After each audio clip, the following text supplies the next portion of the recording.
ازيكم عاملين ايه؟ انا هبة ودي قناتي. النهاردة مع بعض هنعمل الكريم كراميل بالبطاطا.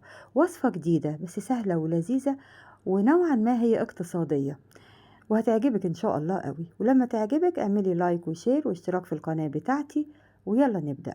اولا محتاجين نص كيلو بطاطا.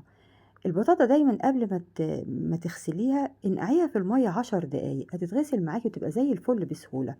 بعد بقى ما غسلتها بدأت أقشرها كده، وبعدين قطعتها شرايح وسط. انت ممكن تسلقيها وهي بالشكل ده، بس هتاخد معاكي وقت أطول.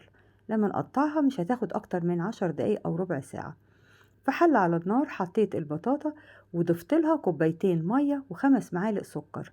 ما تحطيش سكر أكتر من كده، لأن طبعا الكريم كراميل بيبقى مسكر، والكراميل اللي بنحطه برضو كله سكر. بعد كده بقى الأكياس بتاعة الكراميل اللي هي في العبوات الجاهزة دي، حطيتها في القالب من تحت كده بالشكل ده. بعد ربع ساعة البطاطا كانت استوت. تختبريها بالشوكة بالشكل ده كده، وبعدين أخدتها في بولة بره، هي والمية اللي متبقية فيها، وهرستها بالشوكة كويس كده.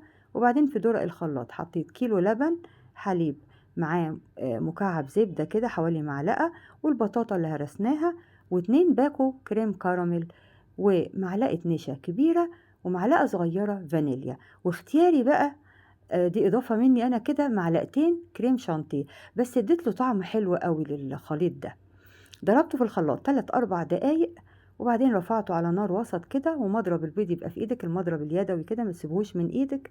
قلبي باستمرار علشان ما تلزقش مننا وتشيط البطاطا يعني. بعد بقى ما لقيت الحروف بتاعته بدأت تغلي كده، تنزلي الكريمة دي وفي مصفى كده وتصفيها، علشان ما يبقاش فيه اي حاجة متكتلة معانا بالشكل ده. تسيبيها بقى نص ساعة كده لما تبرد، وبعدين دخليها التلاجة مش اقل من 3 ساعات. بعد كده قلبتها بقى على طبق تقديم، وادي شكلها. وطبعا هي تتقدم ساقعة، او سيبيها بره بدرجة حرارة المطبخ كده بعد ما تجمد يعني. ممكن تتقدم كده بدرجة حرارة المطبخ يعني، او ساقعة اللي يعجبك.